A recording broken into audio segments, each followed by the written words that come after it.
নবী আলাইহিস সালাতু ওয়াস সালাম বলেন, আমার ভয় হইতো কখন জিবরাইল আলাইহিস সালাতু ওয়াস সালাম বলেন যে তোমার সম্পত্তি তোমার সন্তানরা পাওয়ার পরে, মানে নবী আলাইহিস সালাতু ওয়াস সালাম তাদের উম্মতদেরকে বলতেছে যে তোমার সম্পত্তি, কখন জানি ভয় হইতো যে জিবরাইল আলাইহিস সালাতু ওয়াস সালাম এই কথা মনে বলেন যে সম্পত্তিটা প্রতিবেশীর হক যে কতটুকু, যে কখন জানি এই কথাটা বলেন আমার ভয় হইতো যে তুমি যে সম্পত্তির মালিক, এই সম্পত্তি যে সন্তানেরা যে অংশ পাবে, এই অংশ পাওয়ার পরে প্রতিবেশীকেও অংশটা দিতে হবে। এই কথার ভয় নবী আলাইহিস সালাতু ওয়াস সালাম করতেন যে কখন জিবরাইল আলাইহিস সালাতু ওয়াস সালাম বুঝি এই কথা বলতেছে। চিন্তা করা যায় প্রতিবেশীর হক কত বড়? চিন্তা করছেন আপনি কখনো? কোন চিন্তা করেন নাই তো আপনি? আপনার সবচাইতে নিকট আত্মীয়, মানে একলাসের আত্মীয় যারা, একলাসের আত্মীয় যারা, তাদের পরে প্রতিবেশীর হক, তাদের পরে কি প্রতিবেশীর হক। আম্মা জান আয়েশা রাদিয়াল্লাহু তাআলা আনহা বলেন, ইয়া রাসূলুল্লাহ, ইয়া হাবিবাল্লাহ, আমার দুইটা প্রতিবেশী আছে, আমি উপঢৌকন দেওয়ার ক্ষেত্রে, উপঢৌকন দেওয়ার সময় আমি কাক উপঢৌকন দিব, কাক উপহারটা দিব। নবী আলাইহিস সালাতু ওয়াস সালাম বলেন, তোমার দুয়ারের সামনে, তোমার ঘরের সামনে যার ঘর আগে পড়বে তাকে তুমি উপঢৌকন দেবে, তাকে তুমি উপহার দেবে। বলুন সুবহানাল্লাহ। প্রতিবেশী কাকে বলে? আজকে মানে একজনের পরিবারের সাথে আরেকজনের কোনো মূল্য নেই।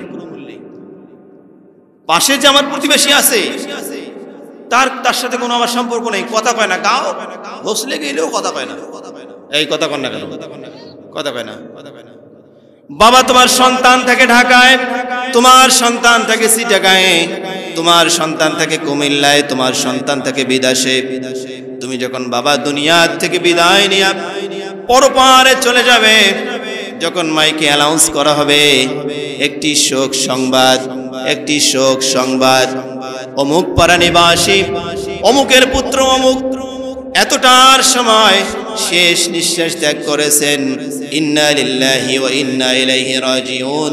ওই যে তোমার চিটাগাঙ্গে যে ছেলে আছে, কুমিল্লায় যে ছেলে আছে, ঢাকায় যে সন্তান আছে, এই সন্তান অত তাড়াতাড়ি আসতে পারবে না, আগে দৌড়ে আসবে তোমার প্রতিবেশী। এই প্রতিবেশী আসার পরে কেউ বলবে বাঁশ কাটো, কেউ বসে খাটলি তৈরি করো, কেউ বলবে কবর খনন করো, প্রতিবেশীরা সব কিছু করবে। কেউ বলবে গোসল দাও, গরম পানি তৈরি করো, কেউ বলবে বাঁশ পাতা নিয়ে আসো, কেউ বলবে বড়াই পাতা নিয়ে আসো। নিয়ে আসার পরে রেডি করা হবে, সন্তানকে ফোন দেওয়া হবে, এই সন্তান কতক্ষণে আসবে। বাবাজি ঘুমায় নাকি? দেখুন বাবাজি, লুক এট মি বাবাজি, ও চাচা, এই আমার দিকে দেখি, ঘুম ধরছে নাকি? আসলে জান্নাতি প্যান্ডেল তো, জান্নাতি প্যান্ডেলে কিন্তু ঘুম ধরে। এই কথা বলেন। দেখেন একটা কথা, আমরা ভালো কথা বলি, আপনার বাসায় এত আরামের বিছানা, বাসায় এত আরামের বিছানা, সেটা ঘুম ধরে না। এই কথা কন। আপনার সোফা তোষক ঘুম ধরে না। মসজিদ যখন যান, মসজিদ কিন্তু টাইলস বা দেখা যাচ্ছে ইটের বিছা, বসা মাত্রই কোড়বা থাকে যে ঘুম আইসে। এই কথা বল, হ্যাঁ ঠিক না বেঠিক? কোনটা থেকে যে ঘুম আসলো? বাড়ি যাইছেন, বাড়ির যে বিছনা শোধেছেন আরামের বিছনা, এ করট ও করট, ঘুম আর ধরে না। আমার ঘুম ভাঙাইয়া দিল রে মরার কুকিলে। এই কথা বললা কেন? কুকিলির ফি এত সাহস, তোমার ঘুম, তোমার ঘুম এত পাতলা কেন রে? এ বাবা তোর ঘুম এত পাতলা কেন? মরার কুকিল তোর ঘুম ভাঙি দেয়। এই কথা কন না কেন? এত পাতলা ঘুম তোর। তাহলে প্রতিবেশী আগে দৌড়াবে। আপনি মারা গেছেন, প্রতিবেশী আগে দৌড়াবে। আমাদের সমাজে একটা ভুল ধারণা রয়েছে। ভুল ধারণা হলো আমরা যেটা ভুল করি, মানুষ মারা গেলে, মানুষ যখন মরে যায়, আমরা সকলে যেটা ভুল করি, আমার সন্তান আছে, সন্তান আসবে, তারপর মাটি দেওয়া লাগবে, শেষ মুখটা সন্তান দেখবে বাবা, শেষ মুখটা দেখ, মানে শেষ দেখা দেখে নেবে সন্তান। এই জন্য সন্তানের জন্য আমরা দেরি করি, কিন্তু না না, এটা আমাদের ঠিক না।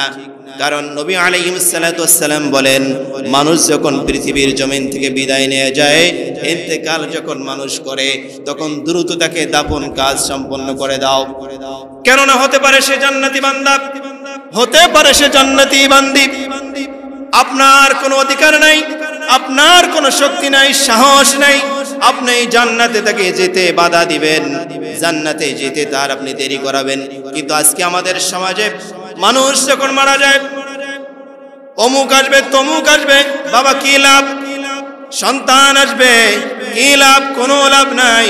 শুধু এতটুকু, সন্তানকে যদি আপনি আদর্শ সন্তান বানাতে পারেন, সন্তানকে যদি কোরআনের হাফেজ বানাতে পারেন, সন্তানকে যদি তুকদার পরে মাদ্রাসায় পড়াতে পারেন, এই সন্তান যখন আপনার জন্য হাত উত্তোলন করে দোয়া করবে, রব্বিরহামহুমা কামা রাব্বায়ানি সগীরা, পড়েন, রব্বিরহামহুমা কামা রাব্বায়ানি সগীরা। এই সন্তান যখন দোয়া করবে, এই দোয়া এবং আল্লাহর মাঝে কোনো আড়াল থাকবে না, পর্দা থাকবে না, আল্লাহ এবং এই দোয়ার মাঝে কোনো হিজাব থাকবে না। আল্লাহ রাব্বুল ইজ্জাত ওয়াল জালাল এই সন্তানের দোয়াখানাকে কবুল করে নেবেন। যখন সন্তান যখন বিসমিল্লাহির রহমানির রহিম পড়বে, আল্লাহ বলবেন আমি কোন দয়ালু। ওই সন্তান যখন কোরআন পড়বে, তার বাবা আর জাহান্নামে থাকবে না, তার মা আর জাহান্নামে থাকবে না। আল্লাহ রাব্বুল ইজ্জাত ওয়াল জালাল বলবেন, সন্তানের আমলের বদৌলতে আমি যা যা তোকে জান্নাত দান করলাম। মুসলমান ভাই ও বাবাজিরা আমার, খেয়াল করে দেখেন, মানুষ যখন মারা যায়, মারা যাওয়ার পরে আপনি শুধু 3টা আমল নামা আপনার জারি থাকে। একটা হচ্ছে সদকায়ে জারিয়া। সদকায়ে জারিয়ামূলক যদি কোনো কাজ করতে পারেন, আপনি দান সদকা করে যেতে পারেন, তাহলে কিয়ামত পর্যন্ত এর একটা জাযা আপনি পাবেন। এরপর যখন নেক সন্তান আপনি রেখে যেতে পারেন, আও ওয়ালাদুন সালিহুন ইয়াদউ লা, নেক সন্তান যদি আপনি রেখে যেতে পারেন, তাহলে এই সন্তান আপনার যখন দোয়া করবে আপনার জন্য, আল্লাহ রাব্বুল ইজ্জাত ওয়াল জালাল এই সন্তানের দোয়াকে কবুল করে নেবেন। বলুন সুবহানাল্লাহ। বর্ণনায় পাওয়া যায়, এক ব্যক্তির জান্নাতে স্থানের নিচতলায়, হঠাৎ ওই ব্যক্তির জান্নাতে স্থান হবে 5 তলায়, 3 তলায়, 4 তলায়। সে বলবে, ইয়া রাব্বুল আলামিন, আল্লাহ তাআলা, আমি তো দুনিয়া থেকে চলে এসেছি, আমার আমল তো বন্ধ হয়ে গিয়েছে, কিন্তু আমার স্থান তো ছিল নিচতলায়, কিভাবে আমার স্থানটা 4 তলা 5 তলা জান্নাতে 5 তলায় হলো? আল্লাহ রাব্বুল ইজ্জাত ওয়াল জালাল বলবেন, ও বান্দা, তুমি যে সন্তানটা পৃথিবীতে রেখে এসেছো, এই সন্তান যে নেক আমলগুলো করতেছে, এই সন্তান যে দোয়া করতেছে, সেই দোয়ার বদৌলতে আজ তোমার জান্নাতের নিচতলার স্থান থেকে 5 তলায় তোমার জায়গা হয়েছে। মুসলমান ভাই ও বাবাজিরা, সব কিছু আপনাকে হিসাব নিকাশ করে চলাফেরা করা লাগবে। শুধু নামাজ পড়লে হবে না, দান সদকা করলে হবে না, হজ করলে হবে না, রমজানের রোজা পালন করলে হবে না, সব হিসাব নিকাশ করে আপনাকে চলাফেরা করা লাগবে। পয়েন্ট কি মনে আছে? কত নম্বর পয়েন্টে গেছি আমি? মুসলমান হয়েও যারা জান্নাতে যাবে না, কত নম্বর পয়েন্টে গেছি? 4 নম্বর। প্রতিবেশীকে যারা কি করবে? কষ্ট দিবে, তারা কখনো জান্নাতে প্রবেশ করতে পারবে না। কিতাবুল কাবায়েরের মধ্যে ঘটনা এসেছে, নবী আলাইহিস সালাতু ওয়াস সালামকে বলা হলো এক ব্যক্তি সম্পর্কে, যে ওই ব্যক্তি 5 ওয়াক্ত নামাজ ঠিকভাবে আদায় করে, রমজানের রোজা ঠিকভাবে পালন করে, হজ ফরজ হইলে হজ করে, যাকাত ফরজ হইলে যাকাত দেয়, এমনকি দিনের মধ্যে নফল রোজা রাখে, আবার রাত্রির মধ্যে তাহাজ্জুদের নামাজ করে, দান সদকা সবে পড়ে। বর্ণনা করলে, ইয়া রাসূলুল্লাহ, হাবিবাল্লাহ, সব কিছু উনি করে, কিন্তু তার একটা দোষ আছে, তার একটা ত্রুটি আছে। নবী আলাইহিস সালাতু ওয়াস সালাম বললেন, কি দোষ? তাড়াতাড়ি বলো। তার দোষটা হলো সে প্রতিবেশীকে কষ্ট দেয়। নবী আলাইহিস সালাতু ওয়াস সালাম বললেন, লা লা ইয়াদখুলুল জান্নাহ, সে জান্নাতে প্রবেশ করবে না। বলুন নাউযুবিল্লাহ। মুসলমান ভাই বাবারা খেয়াল করে দেখেন, আপনি সবে করেন, কোরআন পড়েন, হজ করেন, রমজানের রোজা রাখেন, কিন্তু শুধুমাত্র কেবলমাত্র প্রতিবেশীর সঙ্গে আপনি খারাপ ব্যবহার করেন। এই কারণে নবী আলাইহিস সালাতু ওয়াসসালাম বললেন লা ইয়াদখুলুল জান্নাহ, সে জান্নাতে প্রবেশ করবে না। সাহাবা আজমানরা আরজ করলেন ইয়া রাসূলুল্লাহ, ইয়া হাবিবাল্লাহ, আর এক ব্যক্তি সম্পর্কে আপনাদেরকে বলি, আপনাকে বলি ইয়া রাসূলুল্লাহ, ইয়া হাবিবাল্লাহ, ওই ব্যক্তি শুধু 5 ওয়াক্ত নামাজ আদায় করে, রমজানের রোজা রাখে, হজ ফরজ হইলে হজ করে, যাকাত ফরজ হইলে যাকাত আদায় করে, কিন্তু আনুষঙ্গিক কোনো নফল নামাজ, নফল ইবাদত করে না, নফল রোজা করে না, তাহাজ্জুদ নামাজ পড়ে না। কিন্তু তার একটা গুণ আছে, তার একটা বৈশিষ্ট্য আছে, সেই গুণটা হলো সে কখনো প্রতিবেশীকে কষ্ট দেয় না। নবী আলাইহিস সালাতু ওয়াসসালাম বলেন দাখালাল জান্নাহ, সে হতে পারে গরীব, সে হতে পারে অন্য কিছু, কিন্তু সে শুধু ফরজ ইবাদতগুলো করে, দান সদকা করে না, হজ যাকাত করে না, কিন্তু প্রতিবেশীর সঙ্গে ভালো ব্যবহার করে, সে জান্নাতে প্রবেশ করবে। বলুন সুবহানাল্লাহ।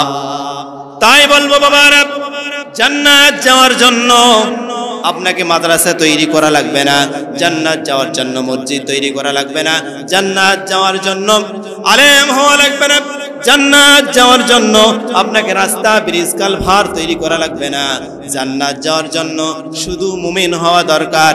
আর মুমিন হবে তারা যারা আল্লাহ রাব্বুল ইজ্জাত ওয়াল জালালের 5টি যে মৌলিক বিষয় রয়েছে, কালেমা, নামাজ, রোজা, হজ, যাকাত, এই 5টি মৌলিক বিষয় যারা যথাযথভাবে পালন করবে তারাই হবে মুমিন। বলুন সুবহানাল্লাহ।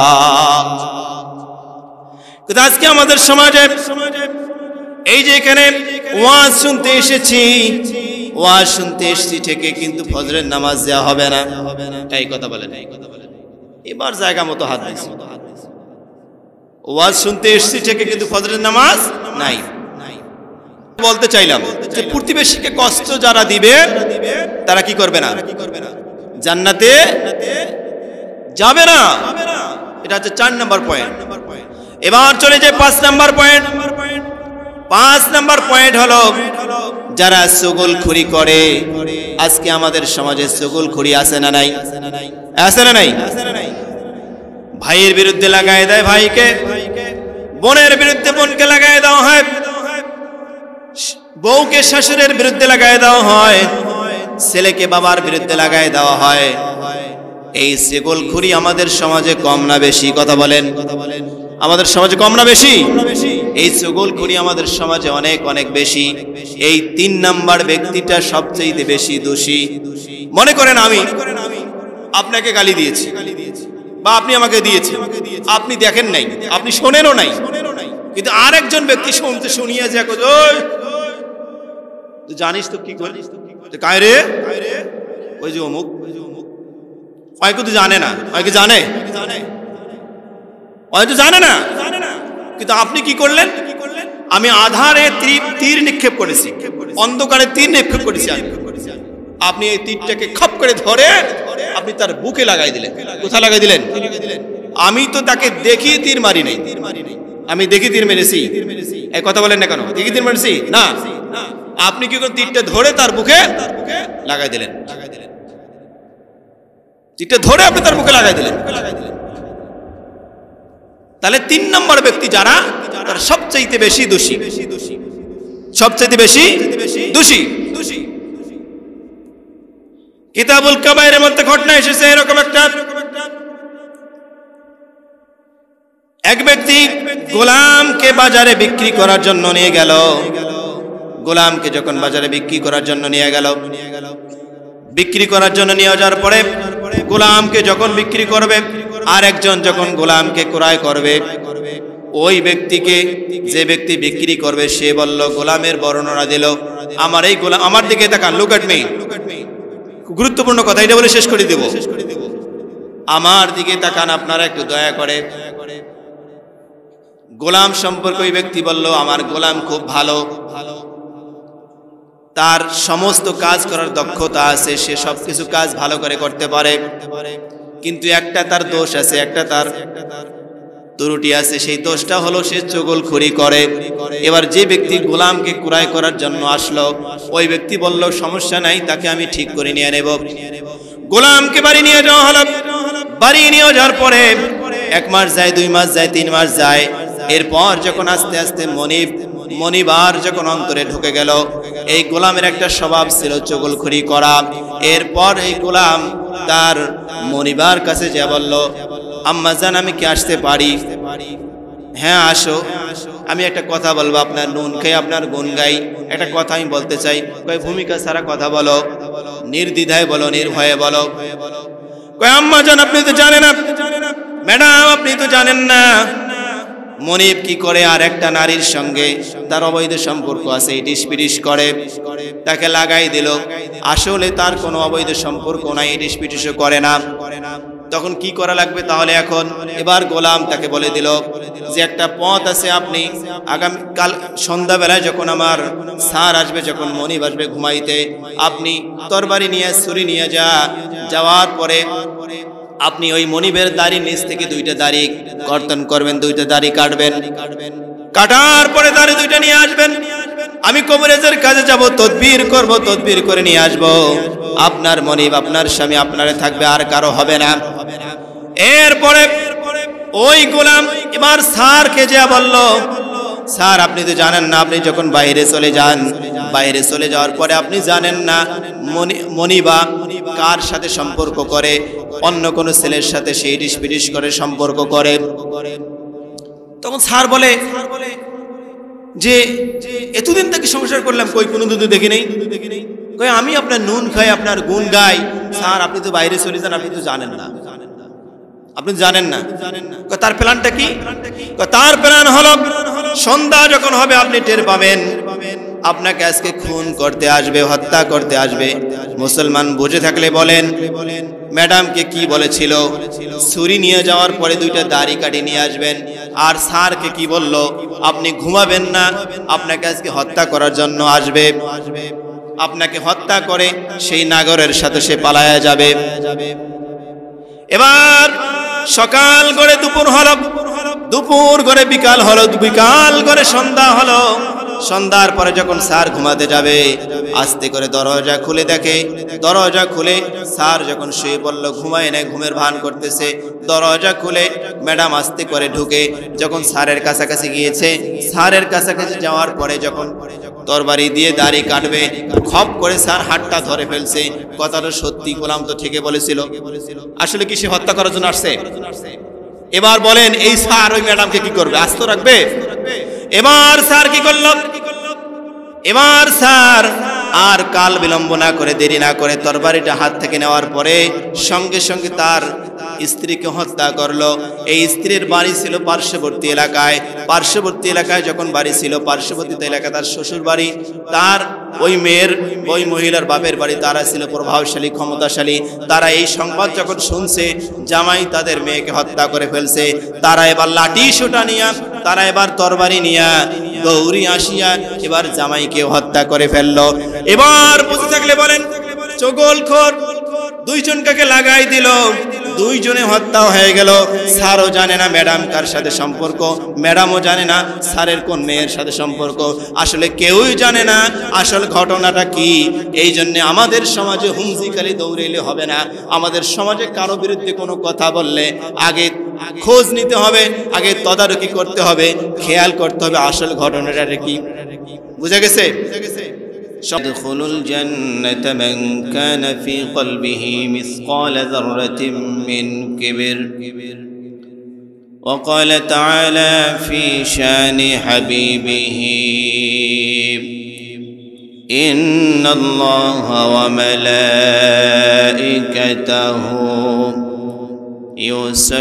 يصلون على النبي يا أيها الذين آمنوا صلوا عليه وسلموا تسليما. درود إبراهيم পড়ি।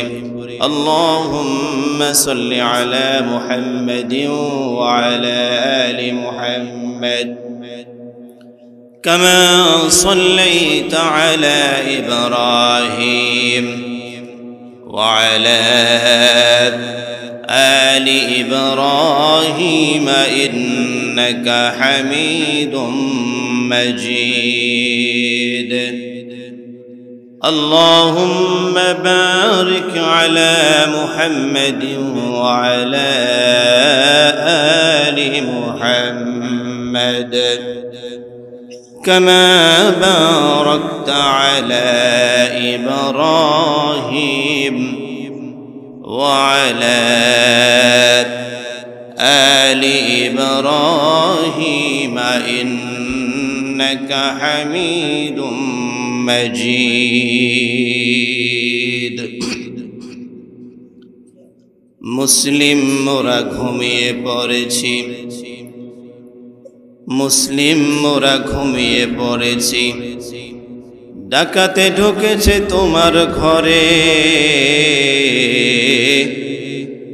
ঈমান তোমার লুটে নিয়ে গেছে দেখুনি খেয়াল করে নদীর কুল ভাঙ্গে ও কুল গড়ে এই তো নদীর খেলা সকাল বেলার ধনীরে তুই ফকির সন্ধ্যাবেলা লা ইলাহা জোরে লা ইলাহা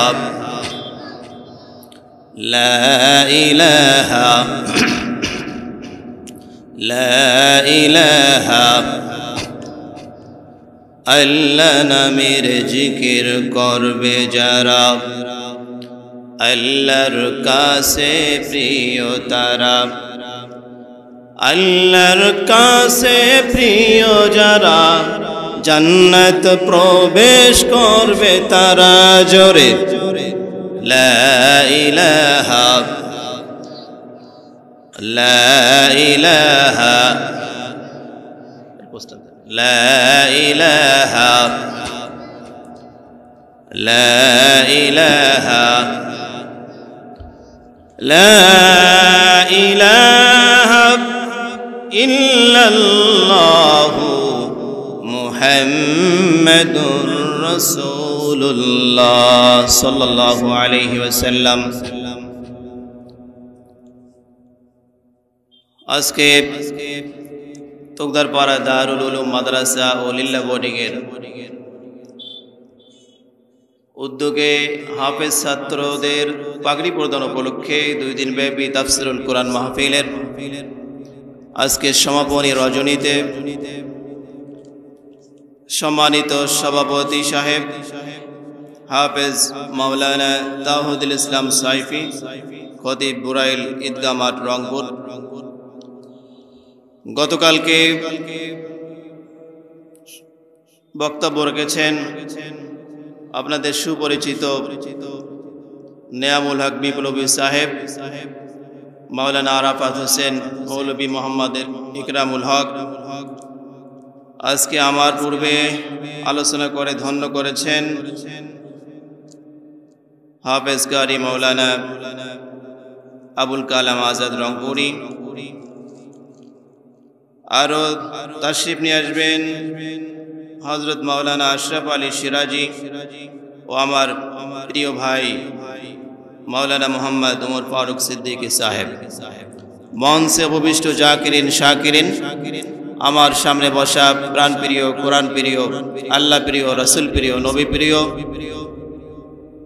বাবা ও ভাইয়েরা, পর্দার অন্তরালের আবেদা সালিহা কানিতা, সর্বগুণে গুণান্বিতা মা ও বোনেরা, সকলের প্রতি আমার অন্তরের অন্তরস্থল থেকে আবারও সালাম। আসসালামু আলাইকুম ওয়া রাহমাতুল্লাহি ওয়া বারাকাতুহু। আপনারা সকলে কেমন আছেন? আলহামদুলিল্লাহ। এই জবাবটা 5 আগস্টের আগের জবাব না 5 আগস্টের পরের জবাব? কথা বলেন। 5 আগস্টের পরের একবার জবাব দিবেন। জবটা কেমন হয়? আপনারা সকলে কেমন আছেন? হয়নি হয়নি আপনারা সকলে কেমন আছেন? আল্লাহ তাআলার শুকরিয়া আদায় করলে নিয়ামত বাড়িয়ে দেখে।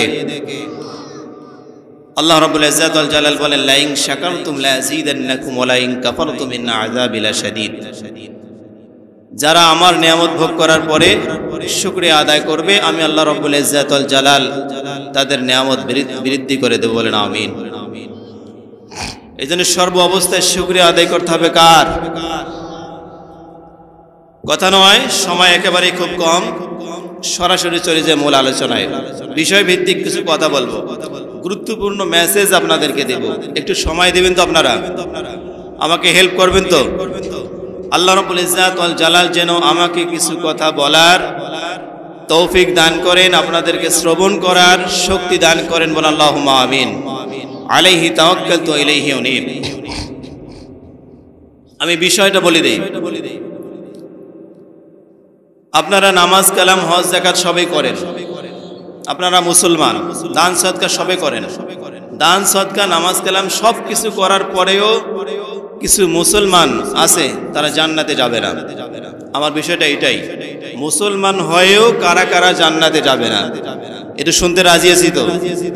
রাজি আছি তো? একটু হাত উত্তোলন করে আল্লাহকে দেখান তো। লিল্লাহি তাকবীর, লিল্লাহি তাকবীর, নারায়ে তাকবীর।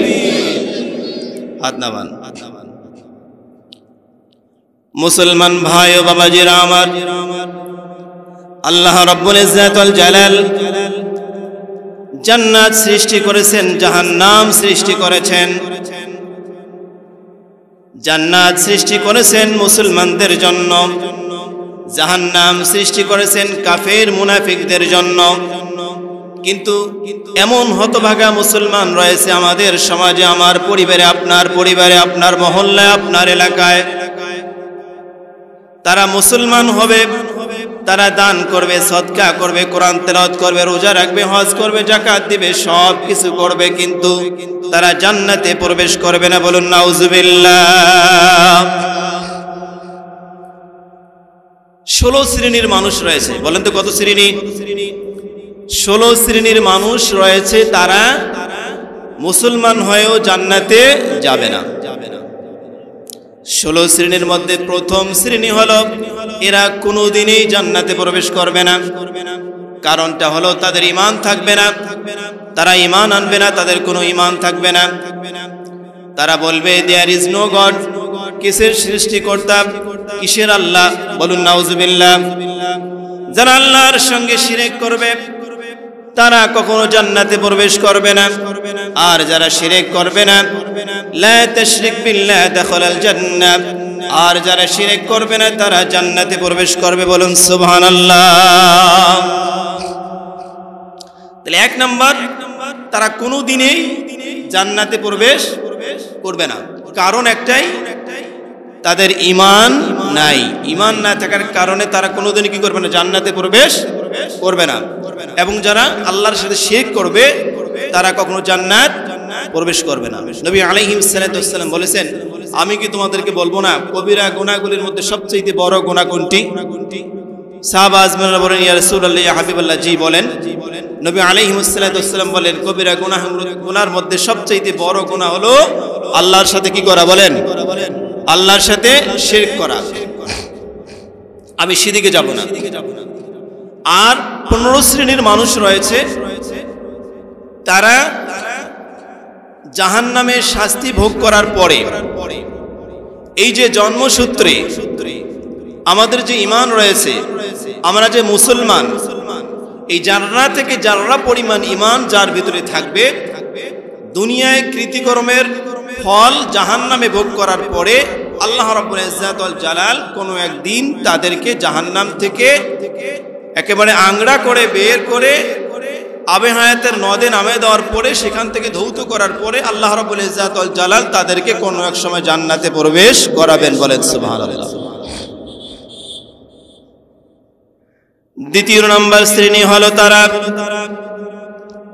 অবৈধ পথে ইনকাম করে, যারা নামাজ পড়বে, কালাম পড়বে, কোরআন পড়বে, হাদিস পড়বে, রমজানের রোজা রাখবে, হজ করবে, যাকাত দেবে, সব কিছু করবে, কিন্তু অবৈধ ইনকাম করার কারণে, অবৈধ পথে ইনকাম করার কারণে তারা কখনো জান্নাতে প্রবেশ করবে না।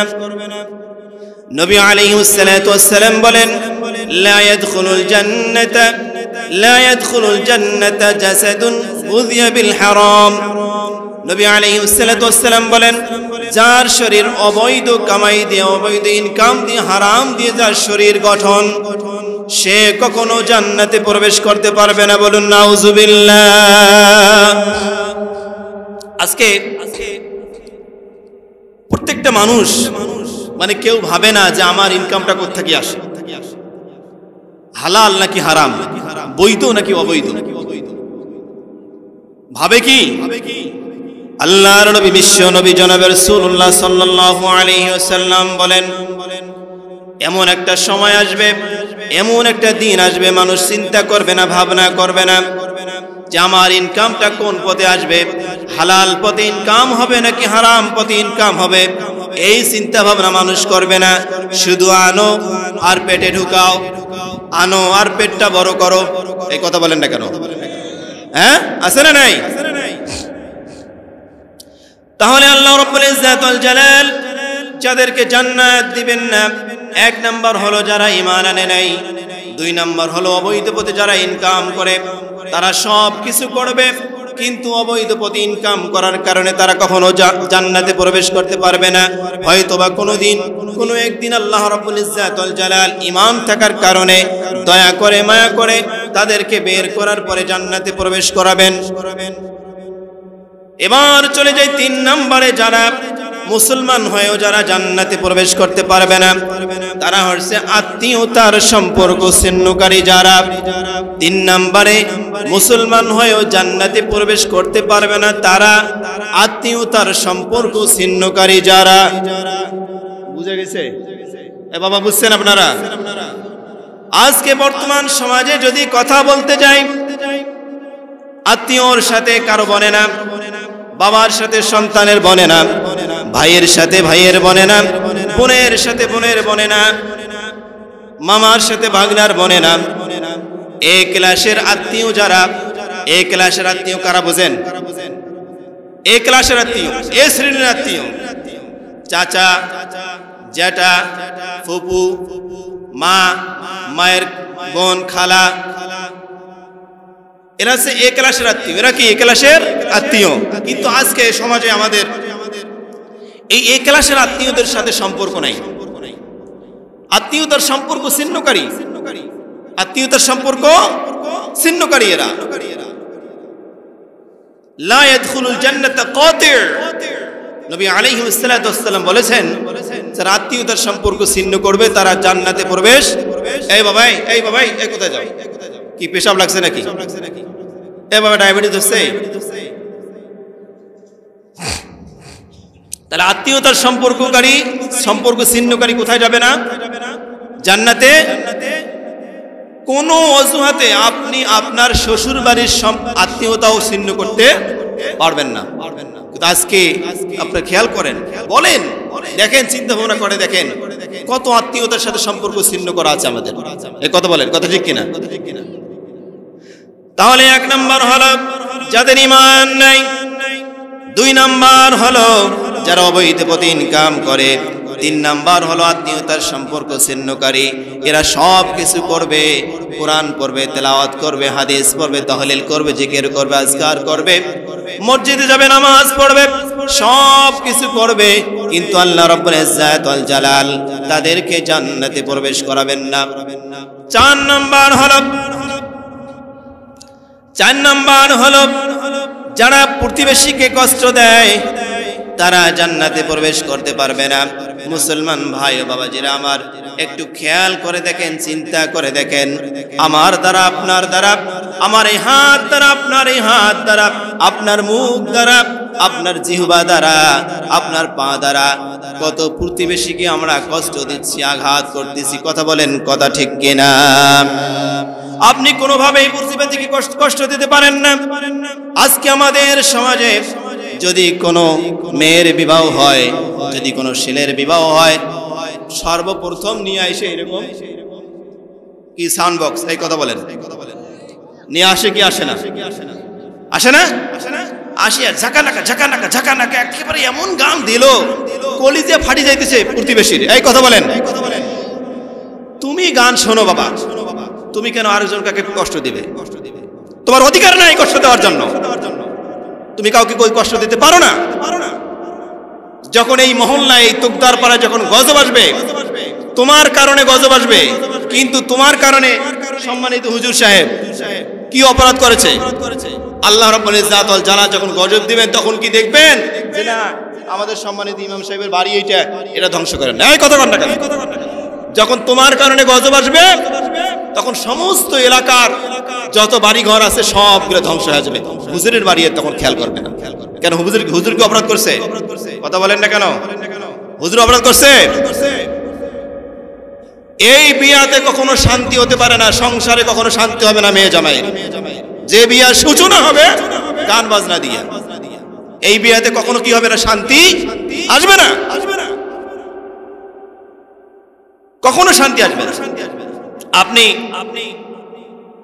জমিতে যাইতেছেন, জমিতে গিয়ে আপনি আইল খেলতেছেন আর এক পাশে, ওই পাশে যা, ওই পাশে যা। কেন? আইলটা কি আপনার দিকে থাকতে পারে না? কোনোভাবে আপনি প্রতিবেশীকে কষ্ট দিতে পারেন না। ওই আইল ঠেলাও প্রতিবেশীকে কষ্ট দেওয়া। জমিতে যা কোদাল নিয়ে এই যে কোপাইতে আছে, কোপাইতে বাবা হাঁটাই যায় না আইল দিয়ে, যদি হাঁট পেয়ে যান তো পা পিছলি পড়ে যায়। এই বাবা কথা বল লাগে, আমি কি ভুল বলছি? আমি ভুল বলছি? এই যে বাবাজি বলছে 4 আঙ্গুল আইল ফেলে করছে, দেখছেন? আর বাস্তব কথা, সত্য কথা। নামাজ পড়বেন, হজ করবেন, যাকাত দিবেন, সব কিছু করবেন, কিন্তু প্রতিবেশীকে আপনি কষ্ট দিবেন, আপনি জান্নাতে প্রবেশ করতে পারবেন না। প্রতিবেশীকে কোনোভাবে কষ্ট দেওয়া যাবে না। আপনার গাছ গাড়া প্রয়োজন। আপনি এমন জায়গায় গাছ গাড়ছেন, এই গাছের গোড়াটা আপনার যেন আইলে থাকে, আবার এমন ভাবে গাছ গাড়ছেন তার ছায়াগুলা সবগুলা ছায়া যেন তার জমিতে যায়। এই কথা বলেন না কেন? মানে এমন ভাবে গাছ গাড়ছে খালি গাছের গোড়া কোনো এই পেকে থাকে, ছায়া গেলে যেন ওই পেকে যায়। ওই পেকে যায় কি হইবে? ওই চাচার, ওই ভাইয়ের, ওই বোনের সব মানে যেটা ফসল আছে, ধান আছে, ক্ষেত আছে, সেটা যেন না হয়, সেটা যেন নষ্ট হয়ে যায়। এই কথা কন। হ্যাঁ, ইমানদারি আপনার থাকবে না, আপনার মৌলবিগিরি থাকবে না, আপনার খতিবগিরি থাকবে না, কোনো লাভ নাই। আপনি প্রতিবেশীকে যদি কষ্ট দেন এইভাবে, আপনার কোনো লাভ নেই। আপনি মুরগি দিয়ে, একটা মুরগি যদি আপনি পোষেন, মুরগি গ্রামে পোষে না, মা বোনেরা মুরগি পোষেন, মা বোনেরা, আমি শুনছি, আসার সময় শুনছি, আপনারা পুরুষরা যদিও কম, মা বোনরা, বহুত মা বোনরা এসেছে, মা বোনদেরকে বলতেছি খেয়াল করে, আপনারা যে মুরগি পোষেন, এই মুরগি দিয়েও আপনি প্রতিবেশীকে কষ্ট দিতে পারেন না। আপনি যে গরু পোষেন, এই গরু দিয়ে আপনি প্রতিবেশীকে কষ্ট দিতে পারেন না। আপনি ছাগল পোষেন, এই ছাগল দিয়ে প্রতিবেশীকে আপনি কষ্ট দিতে পারেন।